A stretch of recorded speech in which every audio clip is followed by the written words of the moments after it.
I was just occupying space. I'm not sitting anywhere. I'm going to stand back. All right. Everybody going to stand back and not walk here. What? You want to go on the other side? Dave, we're going to do the H2 and the amp. Once they bring the top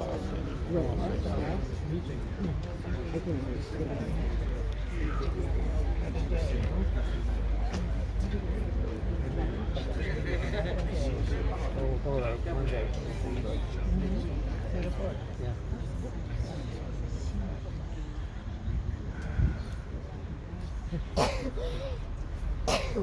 Bless you. Bless you. Oh. Well, look at you all. We got a lot more. It's only because Aaron brought them. Thank you. Here. They must share the same staff because their shirts say Evergreen. Good. Yeah, the two cemeteries are owned by the same person. Oh, okay, because I noticed that. Yeah. They say Evergreen. Are you videoing now? Hmm? Are you videoing now? Yes. I could wait for Zilla This is where what? No, she won't see this until after. because I'll be putting it up on YouTube. Right, right. Yeah. I know. The very past master of No, voice. he doesn't know that. I don't think so I because. know he. Oh, okay, well. I thought my mother taught. No, not Ronnie. Ronnie will visit. Okay.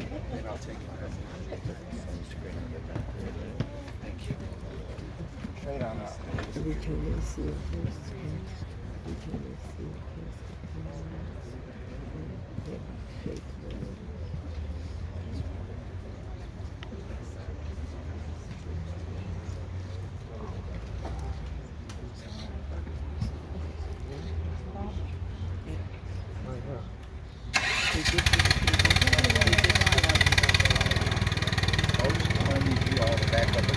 a casket, shake my head. Okay. Yeah, I'll get that. I know type mark. That's okay, folks. Just sit right there. These regular? Yeah. I don't want you to get run over by the machine. What they need to do to get this under is forward.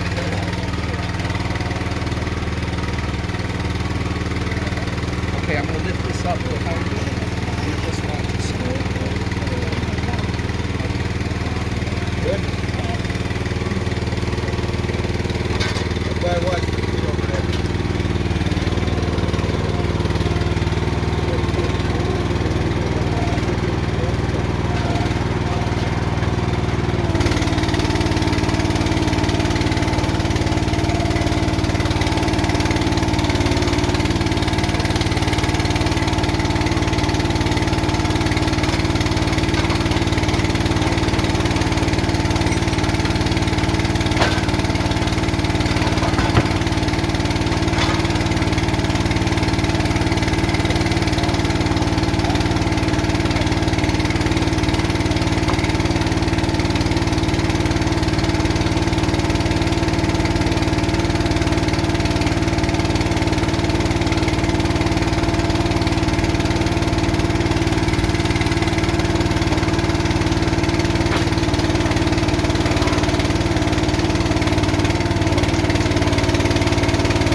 Shalomim, but more importantly, I have known David Eskenazi since the day I was born.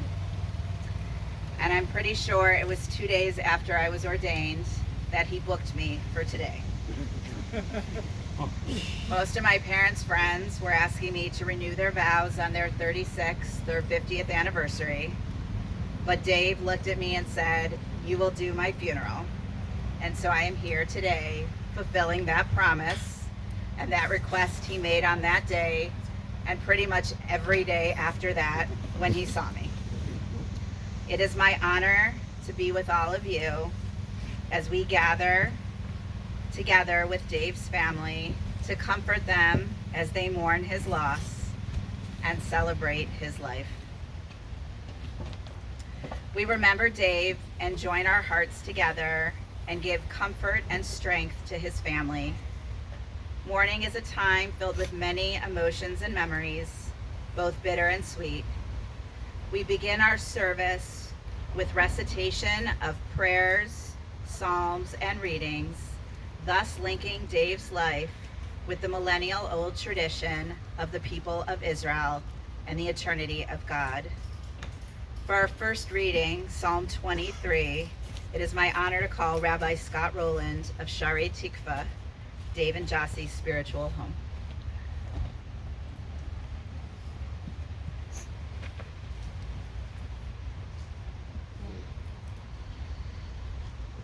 Adonai rohi lo echsar binot sheyarbitzeni al mei menuchot yenahaleini nafshi yeshovev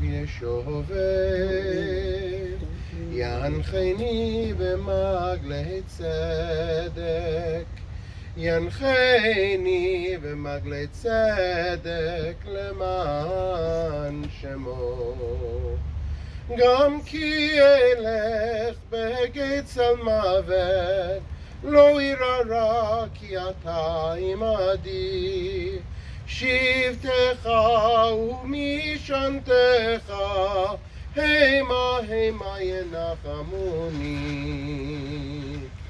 תערוך לפניי, שולך נגד צורריי, דשנת בשמן ראשי, כוסי רוויה. אך טוב וחסד ירדפוני, כל ימי חיי. ושבתי בבית אדוני לאורך ימים. אדוני רואי לא אחסר. The one who was, the one who is, the one who will be is our shepherd. We have nothing to fear. We find comfort as we crouch down in comfortable spaces, as we witness the stillness of water, as we feel the stirring of our souls. We know that the divine will guide us on paths that are just and true, because that is what it means to be godlike. And even as today, when we find ourselves in the darkest of places, we have nothing to fear, for the one is with us, guiding us as a shepherd guides their flock. In moments of hunger and moments of fear, when our enemies are before us, spreading out the table of abundance, anointing us with oil, giving us a sense that everything is going to be okay.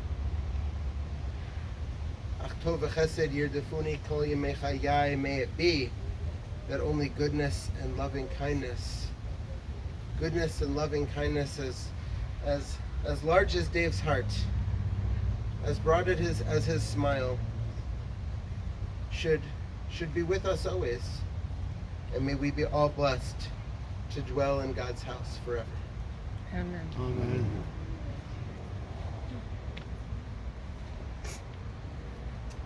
It is a fearful thing to love what death can touch. A fearful thing to love, hope, dream, to be, and oh, to lose. A thing for fools this, and a holy thing to love. For your life has lived in me, your laugh once lifted me, your word was gift to me. To remember this brings a painful joy. 'Tis a human thing, love, a holy thing to love what death has touched. Our rabbis taught that there are 3 crowns: the crown of Torah, the crown of priesthood, and the crown of royalty. But they emphasize that the crown of a good name exceeds them all. The book of Ecclesiastes says, a good name is to be treasured above precious oil. Wealth, health, and even life passes away, but a good name lives forever. It is this view that the Talmud teaches. Monuments need not be erected for the righteous. Their deeds are their memorials. They will be remembered and revered for the kindness they have shown, for the love they have given. They are shining examples of what it means to be a mensch. One of the greatest honors we can give another is that of hesped, of eulogy. And 2 of Dave's mentees and advisees from BBYO will be honoring him this morning, as well as Marissa, his daughter. We're going to begin with Matt Smith.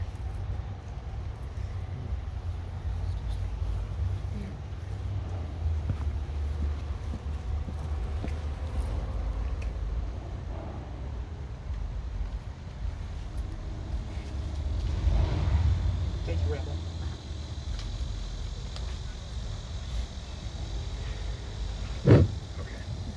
Hello, I'm Matt Smith.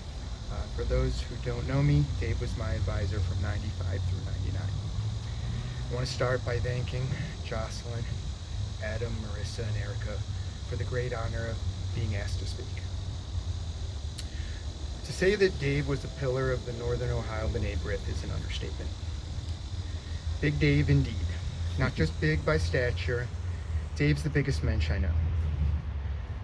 The most intellectual, articulate, or well-adjusted person here today is not myself, nor Dave for that matter, but I still envy him more than those who lead in those categories. Reason being that although I don't claim to know the meaning of life, I feel Dave came closer than most to the fulfillment of making a difference in this world. This is stemming from a devotion of making a selfless impact on others. He did it on a human-to-human level that I can only imagine, for the most part, felt thankless at times.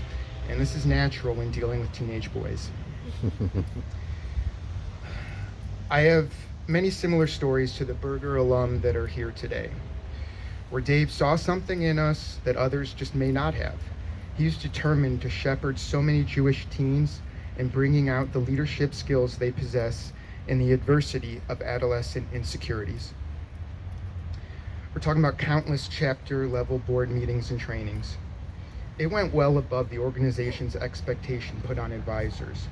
He did this individually and as a cohesive unit. And we didn't know it at the time, but he was giving us an upper leg for real life experiences.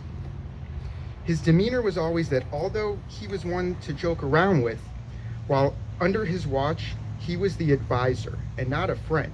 His attitude that BBYO can be much more than just hookups and social hours if you're willing to put the time in resonated with many. He would show you how to be your best self as a brother Olive with the tools he provided and make you productive and truly get the most out of this organization.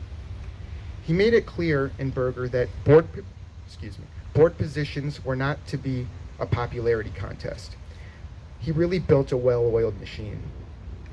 Since then, although Olives and Berger move on and may lose connection with Dave or their BBYO identity, it doesn't matter in what he accomplished.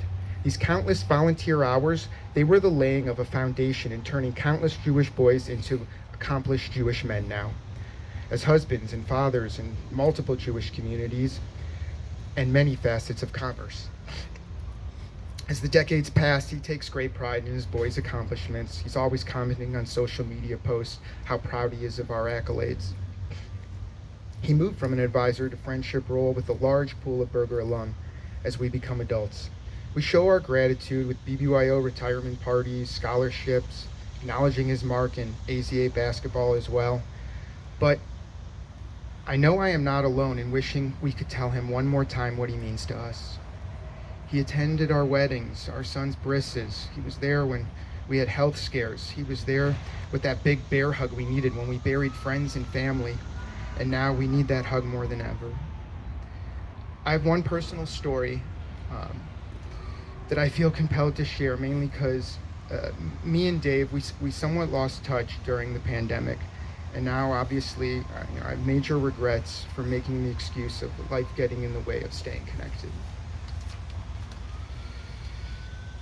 Especially these past few years when I'm sure he could have used the love, support, and camaraderie of our friendship.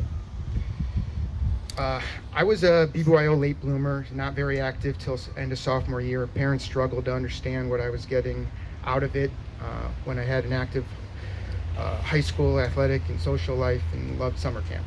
But back in the day when you won a regional election at the Youngstown Avalon Inn, you went to the phone booth to call your parents, the phone booth, and tell them about the honor, and they came up to see you get inducted.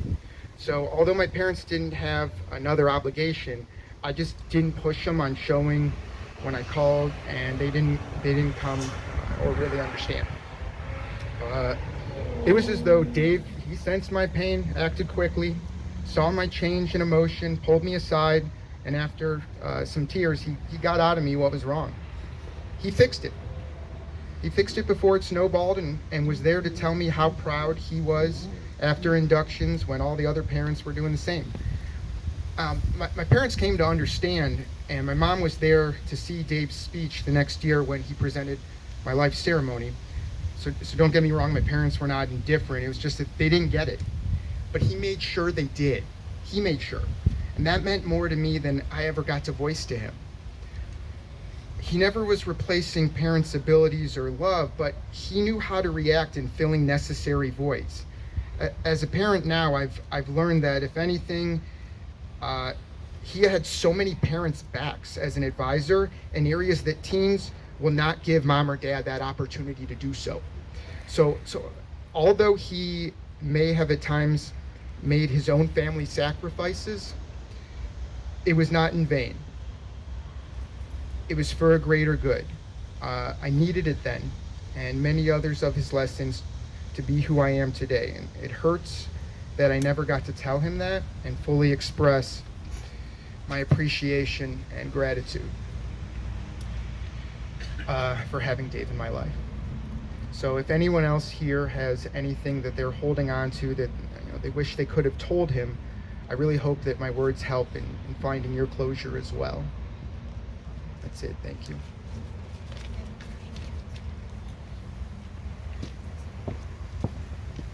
I promise your name doesn't have to be Matt to have belonged to David Berger, AZA. However, the next eulogy will be by Matt Greenberg.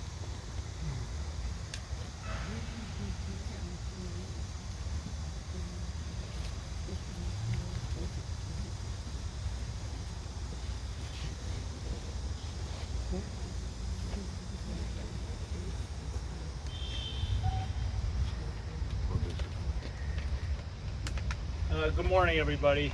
My name is Matt Greenberg, and Dave was my good friend, youth group advisor, and a second father. Over the last few days, I've heard a lot of stories about him and words to describe his personality. I heard gruff, serious, complex, challenging, to name a few, maybe not the most flattering, but I also heard leader, confidant, and friend. To me, it's pretty simple. The man cared more about people than anyone I have ever met. He might have had a tougher exterior at times, but inside, he would do anything for you and do anything to help you succeed. His heart was huge. Who else would deal with Jewish teen boys for 50 or so years and act as if every one of them was his own? I always thought Dave and I had a special relationship. He was one of the few that got away with always calling me Matthew, And in return, he was always David. You always knew where you stood with him, and always knew he would be direct and give you an honest answer, no matter how unpopular his opinion might be, especially as a teenager. If I only had a nickel for every time he would say, "Matthew, that is stupid," or "Matthew, what are you thinking?" Even after I graduated and well into adulthood, he was always the same with me, always mentoring and always hoping I would make the right call. I always appreciated that direct approach, and I think he rubbed off on me a little in that regard. Though he could be critical, he was also the first to voice his concern and say how proud he was. I recently had some health issues of my own, and while he was not feeling well himself, he managed to call and text to see how I was on numerous occasions. I am sure many of you have seen feel-good stories on Facebook or other social media sites. I have seen ones on youth group advisors and the impact they've had. While I know he would be very pissed if you ever recorded him, I wish there were tributes to Dave on there because he was one of the best and people could gain a lot from it. He taught me to lead by example and lead with integrity, and if you do that, you will never fail. A big part of advising over the years from him was molding obnoxious teens into respectful young men. He was great at it with his words and his demeanor, but also in the activities he helped plan. Going to David Berger's parents' house yearly was a special event for him and for all of us. It taught us to respect our heritage and what we were a part of. It also taught us to be respectful by the way we dressed and presented ourselves to the family. He always loved that event for many reasons, but I think he most enjoyed going with his boys and as our leader, showing how much we have grown and have become mentions. He also loved coaching AZA basketball. I don't think we gave Dave much credit for his basketball knowledge, though he did win many championships over the years. As Mark Weiner, class of '95, said, he definitely knew the right players to put on the floor, though I don't think we agreed with that statement while we were playing.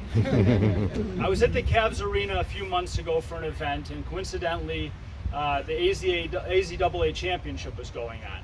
I left around the same time the game ended, and as I was walking out, I said to a few of the guys who looked like advisors, "Hey, I won the championship with David Berger back in '95.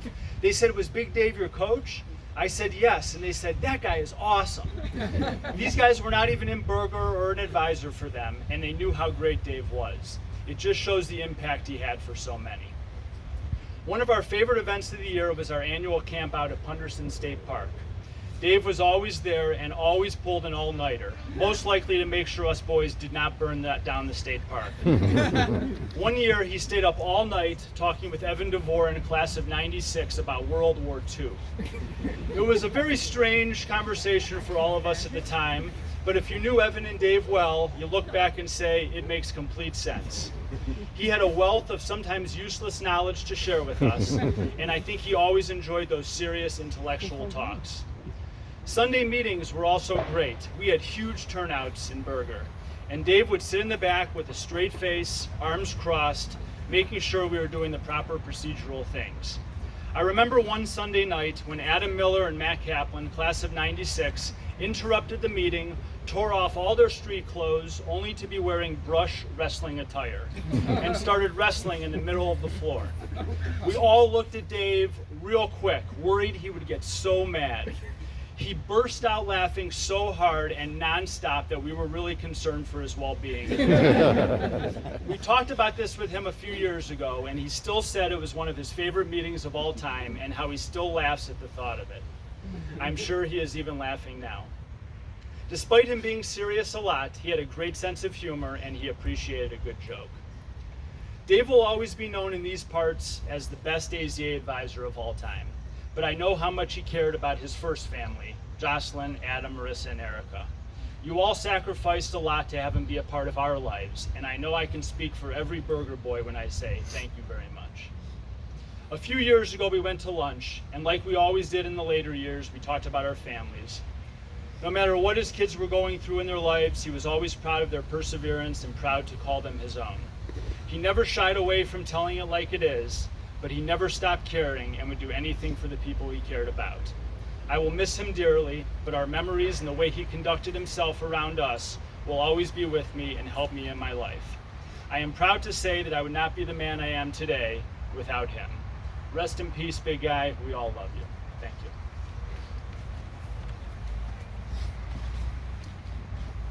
And now I'm honored to call upon his daughter, Marissa Greenberger.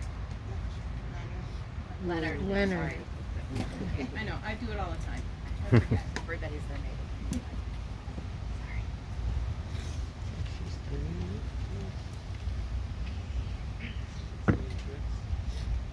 41 years ago, a man married a woman with 2 curly-haired humans. 2 years later, a child he was told he could never have arrived, and thus a family was born. My dad made every effort to show his support to all of us in every way. Every Friday night, you could find him in the stands at Brush when Adam made the football team. The only time Rika ever got left out was a trip to Cedar Point, and I believe to this day she's still on the bitter bus about that. But have no fear, he brought her a little toy monkey named Buster, who she has to this day. My dad and I had a very unique relationship. When you take Dave Eskenazi and his personality, and me, a 50% Hungarian with an astrological sign of a Cancer, sometimes we collided. Bear with me on this story. So I'm a terrible driver. I speed a lot. I hit many objects that are not moving. And one night, I actually got arrested for a traffic violation. I get in the car, he looked over at me and said, if it was up to your mother, you would still be sitting there. And I look over at him, a little cross-eyed, as the experience I had just gone through was not well. And I looked over and I said, you know what, then take me back, you mother. And the rest of the night didn't go so well. Years later, we looked back at that night and we just laughed. And he always said my mouth kept him on his toes. The older I got, and many things changed, we changed and we grew. And we decided that sometimes we had to leave the things in the past and move on. He knew how to love us. And years ago, when I needed the support of my family, he was right there and giving me the best support that he knew how. It's pretty surreal to not have him every day to call and see how he's doing and anything that he needs. We are going to miss him terribly. We love him very much.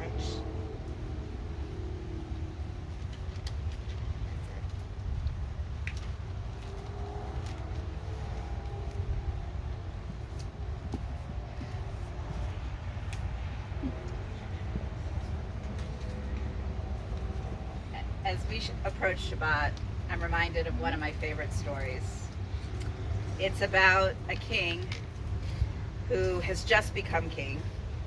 And he's very excited because it is going to be his first Shabbat as king in the palace. And he's especially excited because he loves challah, and he remembers the challah of his childhood and how good it always tasted. And now he gets to host Shabbat, and the table is full of all of the delicious foods he loves.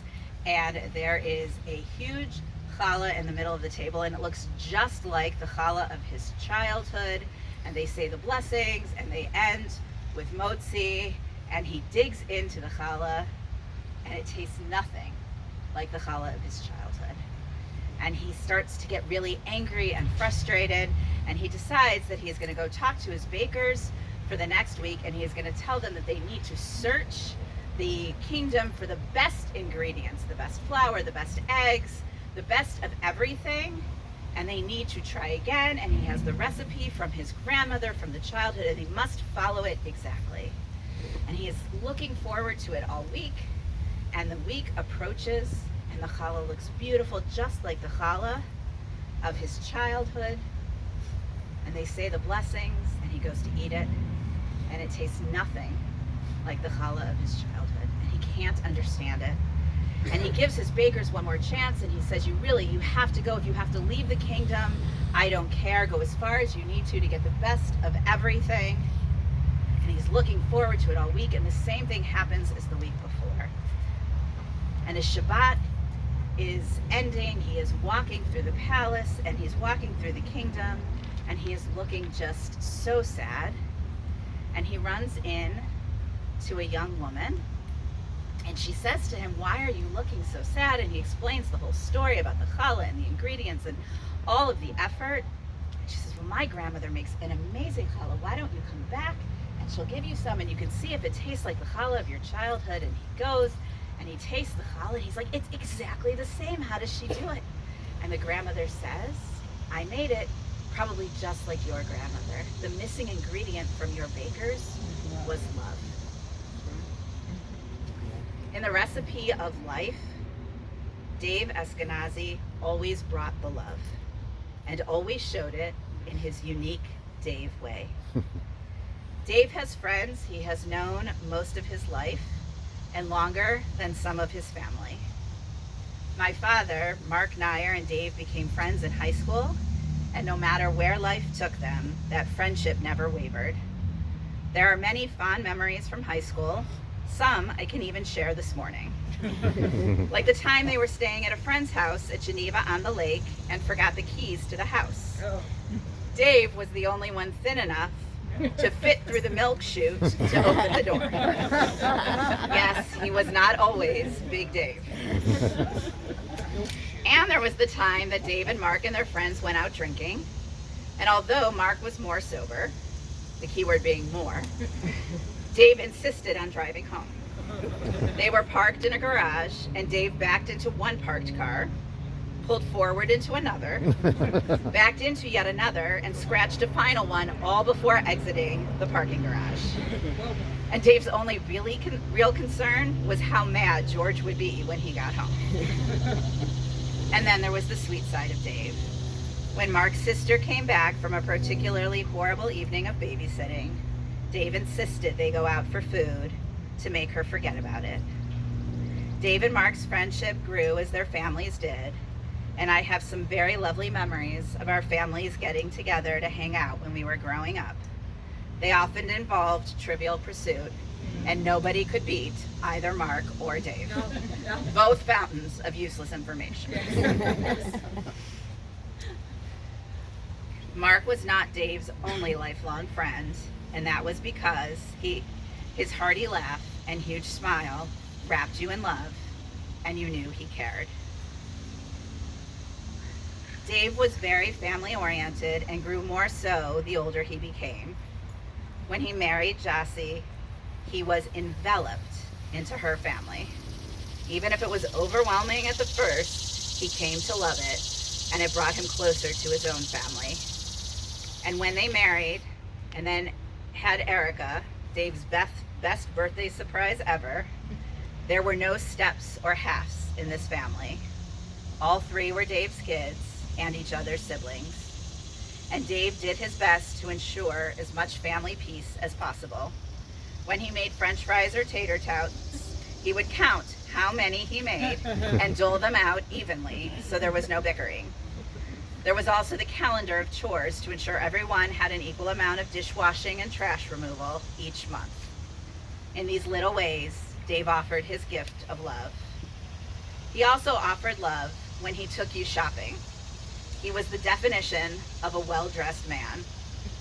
And between he and Jossie, everyone knew he was the one with the better fashion sense.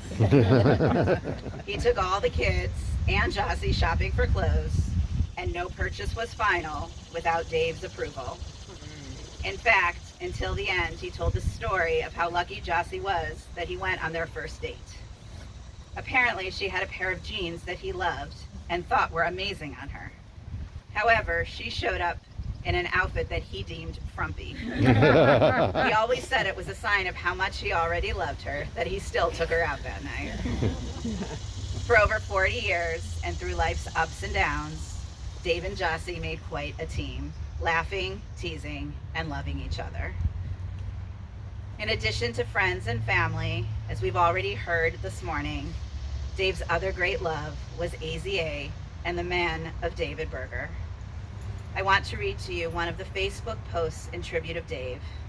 I believe it captures Dave and how so many of those he advised and mentored felt about him. Just be a mensch, Noah. If you can be a good person to everyone, life is so much easier. The hardest part of getting older is seeing people you love pass away. Big Dave wasn't just a chapter advisor to the men of David Berger AZA number 1823. He was a mentor, someone we could go to when we needed guidance in life. He was our coach, who always made AZA fun, who made sure everyone played, reminded us that as much fun as winning is, getting together each Wednesday night to play basketball and supporting each other was the true fun. He was our friend, someone who pushed us to be the best young men we could be. He was a believer in all of us, someone who would never let you doubt yourself, and if you did, he reminded you how short-sighted you were being. He was selfless, constantly spending his own time and money to make our events amazing events. He did it with a smile on his face and love in his heart. He was a Jewish individual who taught us to be proud of our Judaism, to embrace it, and to celebrate it. I will definitely remember the great memories I have with Big Dave from high school. I'll miss his hugs, his stories, and his constant push for me to be the best person I could be. Love you forever, Big Dave. Thank you for changing my life and for making some great memories along the way. Dave loved the men of David Berger AZA, many of whom are here today, and they loved him right back. No human being is perfect, and life is a very complicated recipe. Dave often felt like he didn't do enough, but even if it was well hidden, he always brought the secret ingredient of love. And those of us who had the pleasure to know him well, to hear that laugh, to see and feel his big smile, to be embraced by one of his huge hugs, felt it. Poet Merritt Malloy writes the following: "When I die, give what's left of me away to children and old men that wait to die. And if you need to cry, cry for your brother walking the street beside you. And when you need me, put your arms around anyone and give them what you need to give me. I want to leave you something better than words or sounds. Look for me in the people I've known or loved. And if you can't give me away, at least let me live in your eyes and not on your mind. You can love me most by letting hands touch hands, by letting bodies touch bodies, by letting go of children that need to be free. Love doesn't die, people do. So when all that's left of me is love, give me away." Dave strove every day to be a mensch and to show his love. May we honor his memory by doing good and loving each other. Birth is a beginning and death a destination, and life is a journey. From childhood to maturity and youth to age, from innocence to awareness and ignorance to knowing, from foolishness to discretion and perhaps to wisdom, from weakness to strength or strength to weakness and often back again, from health to sickness and back we pray to health again, from offense to forgiveness, from loneliness to love, from joy to gratitude, from pain to compassion, from grief to understanding, from fear to faith, from defeat to defeat to defeat, until looking backward or ahead, we see that victory lies not at some high place along the way, but in having made the journey stage by stage, a sacred pilgrimage. Birth is a beginning and death a destination, and life is a journey, a sacred pilgrimage to life everlasting. As dust returns to the earth as it was, the spirit returns to God who gave it. It is only the house of the Spirit which we now lay within the earth. The Spirit itself cannot die. Receive in mercy, O God, the soul of our departed Dave. Grant him that everlasting peace which you have prepared for us in the world to come. Though no human eye has seen, nor ear has heard, nor mind has grasped it, still it is our sure inheritance, our everlasting portion. O God, help us to understand that grief and love go hand in hand, and that the pain which loss inflicts is a measure of a love stronger than death. Though we cry in the anguish of our hearts, May we be like children who know that their parent is near and to cling unafraid to the trusted hand. In this spirit, O God, do we commit all that is precious to us to your keeping. In the rising of the sun and in its going down, we will remember him. In the blowing of the wind and the chill of winter, we will remember him. In the opening of buds and in the rebirth of spring, we will remember him. In the blueness of the sky and in the warmth of the sun, we will remember him. In the rustling of leaves and the beauty of autumn, we will remember him. In the beginning of the year and when it ends, we will remember him. When we are weary and in need of strength, we will remember him. When we are lost and sick at heart, we will remember him. When we have joys we yearn to share, we will remember him. So long as we live, Dave too shall live, for he is now a part of us as we remember him. We now have 2 prayers of memory with which we will begin to conclude our service. I call upon Rabbi Roland, who will lead Al Malay.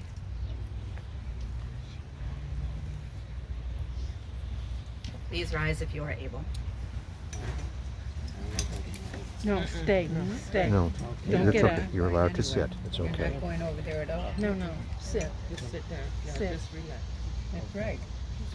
אל מלא רחמים שוכן במרומים המצא מנוחה נכונה תחת כנפי השכינה עם קדושים וטהורים כזוהר רקיע מזהירים את נשמת דוד בן יעקב שהלך לעולמו בגרעינן תהא מנוחתו בעל רחמים יסתירהו בסתר כנפיך לעולמים וצרור בצרור החיים את נשמתו אדוני הוא נחלתו וינוח בשלום על משכבו ונאמר אמן. Fully compassionate God on high, to our loved one who has entered eternity, grant him clear and certain rest with you in the lofty heights of the sacred and pure, whose brightness shines like the very glow of heaven. Source of mercy, forever enfold him in the embrace of your wings. Secure his soul in eternity. Ribono shel olam, David is yours, as well as ours. May he rest in peace. And we say, Amen.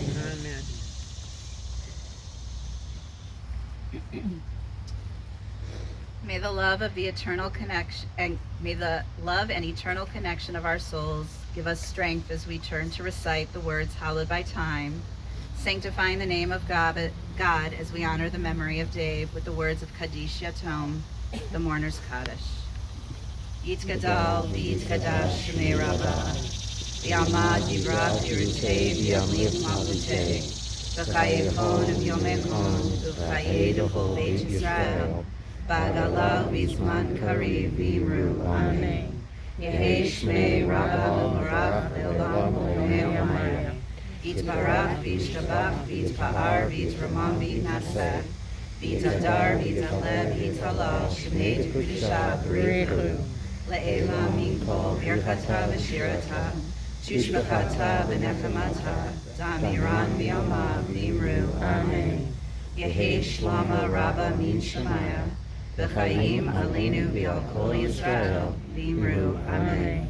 Oseh shalom b'mramav, hu yaseh shalom, aleinu v'al kol Yisrael, nimru. Amen. May Dave come to his final eternal home in peace. In Jewish tradition, to shovel dirt into a grave is a mitzvah, a righteous act which we do without hope of any reward. With this act, we take on the responsibility of caring for our loved one until the very end. Our loved one deserves to be buried with kind hands, knowing hands, sorrowful hands, You are invited to participate in this mitzvah, a painful act, however, one born of love and compassion for those who have meant so much to us. Adonai Natan, v'Adonai Lakach, Yehi Shem Adonai Mevorach. With Job we have said, God you have given, God you have taken away, blessed be the name of God. May the memory of Dave be a blessing as we mark his essence, that his essence will never leave our hearts and souls. I will do the first shoveling, and then we'll ask the immediate family to participate, and then anybody else who wants to participate can.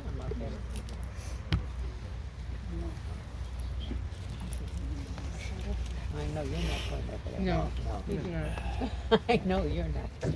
Exactly. I'm not either, no. Lech ki shilachacha Adonai. And neither Go are on your way, for God has called you.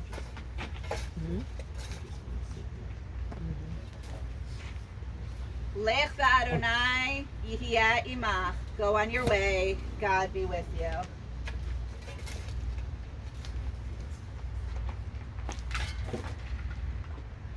V'halach lefanecha sikecha kavod Adonai yasbecha. May the righteous go before you, and the glory of God receive you.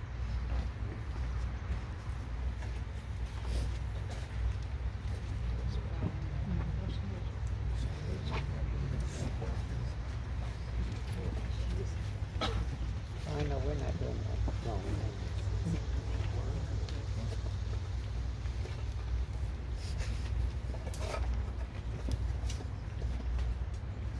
Do you have to sit here while we do it? Yeah. I'm gonna sit here. If he wants to go to his parents, we were just they're my friends.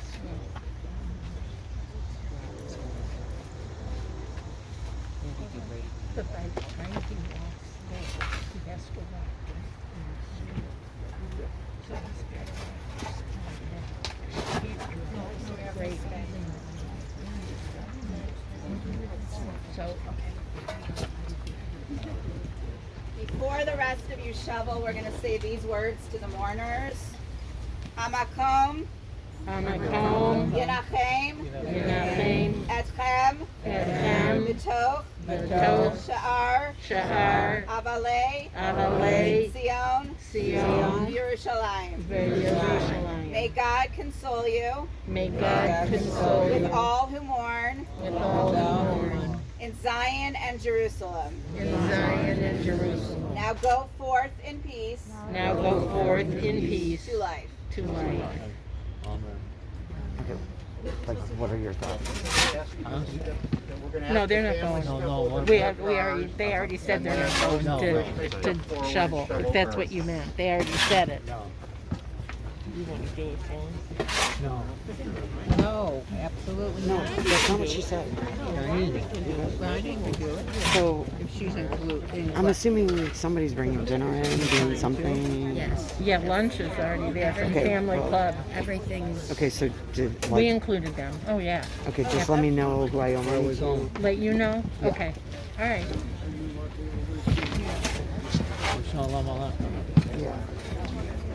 So, I know he wants to go to his parents. I know he wants to go to his parents. I know, but what I want to tell you is, if you walk straight down here, you're there.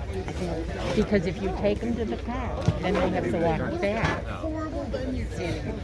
Okay? Because Mel and I were just there before, so that's probably better.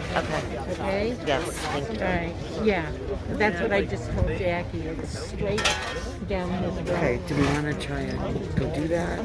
Yeah. So the car's not do you guys want to go try and walk down to see your parents? Yeah. Let's do it. Okay, let's Just go didn't try know and- what you needed from me, so just gonna I'm gonna walk to do. Go see my grandparents. Dad, you got it? Ready? 1, 2, 3. There he goes. You're good, right? You know,